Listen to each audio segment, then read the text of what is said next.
first round 310 this night. Going to get over, is he not? 20.0.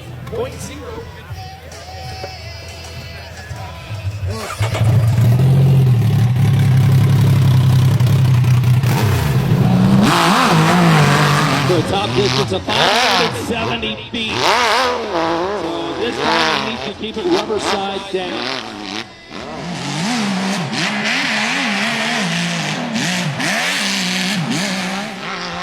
Now Henry guns it for the top. Needs an 18 second for a top 10, and he'll land at 20.18. I know we've got a couple of 18 second rides. 18.9 your faster for the top 10.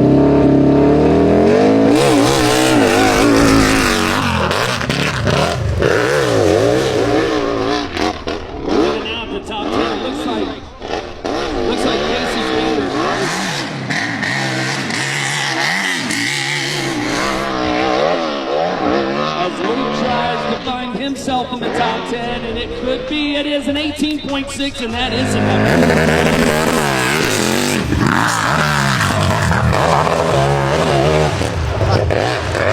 This is Casey.